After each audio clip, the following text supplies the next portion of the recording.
Hello সবাইকে, কেমন আছো তোমরা সবাই এই ঠান্ডাতে?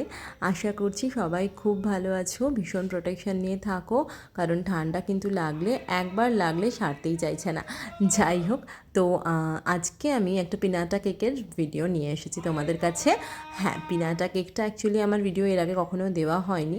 ভেবেছিলাম দেবো করে ভিডিও করেও রেখেছিলাম, কিন্তু ভালো ছিল না, আর তাছাড়া সময়ের অভাবে দেওয়া হয়ে ওঠেনি। যাই হোক, এটা হচ্ছে আমাদের পিনাটা কেকের একটা ডায়মন্ড শেপের মোল্ড। পিনাটা কেকে কিন্তু অনেকগুলো মোল্ড হয়, তো এখানে আমি এই ডায়মন্ড শেপের মোল্ডটা নিয়ে নিয়েছিলাম। আর ভেতরে আমার বাইরে ছিল হচ্ছে একদম ডার্ক চকলেট, আর ভিতরে ছিল একটা একদম পুচকি আর কি, যেটা বেন্টো কেক হয় 4 ইঞ্চির, সেই 4 ইঞ্চি কেকের একটা ছোট্ট কেক। কারণ পিনাটা কেকের ভেতরে কিন্তু তুমি পিনাটা মোল্ডের ভেতরে পিনাটার যে শেপটা হয় ওটার ভেতরে কিন্তু তুমি বড় কেক দিতে পারবে না, কারণ পিনাটা কেকের মোল্ডগুলো খুব একটা বড় হয় না। আমি যেটা ইউজ করেছি সেটা কিন্তু একটা 2 পাউন্ডের মোল্ড ছিল। ওর থেকে ছোটোটাও আমার কাছে আছে, কিন্তু আমার মনে হলো ওই ছোটোটাতে হবে না, তাই আমি বড়টাই ইউজ করলাম।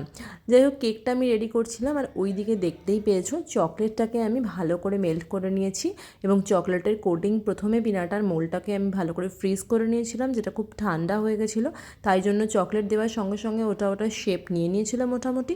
আর তারপর আমি চকলেটের প্রথম কোটিংটা করার পরে ফ্রিজে ঢুকিয়েছিলাম।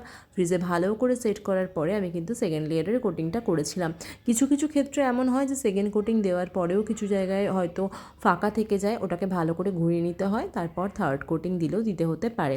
যাই হোক, আমার যেহেতু আমি ফ্রিজ করে নিয়েছিলাম সেই জন্য আমার দুটো কোটিংয়ে হয়ে গেছিলো, আর খুব ভালোও হয়েছিল।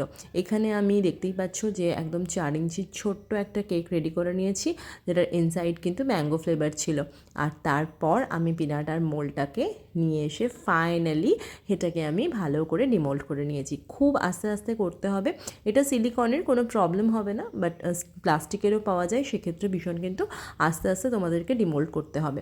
দেখো এখানে খুব সুন্দরভাবে ডিমোল্ড হয়ে গেছে, আর গ্লেজটা দেখেছো চকলেটের কত সুন্দর আছে।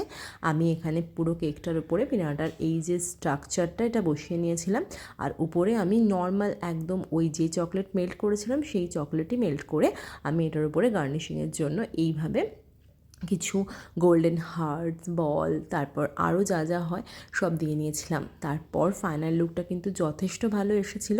তোমরা যারা পিনাটা নিয়ে একটু সমস্যায় থাকো, যারা করতে পারো না বা ভয় পাও, তারা ডেফিনেটলি ট্রাই করে দেখো। আশা করছি তোমাদের আমার এই কেকটা দেখে এবং এই যেই টিপসগুলো আমি কম বেশি শেয়ার করলাম সেগুলো নিয়ে তোমাদের খুব উপকার হবে। এই থাকলো ফাইনাল লুক, কেমন হয়েছে জানিয়ে দেখা হচ্ছে পরের ভিডিওতে। টাটা।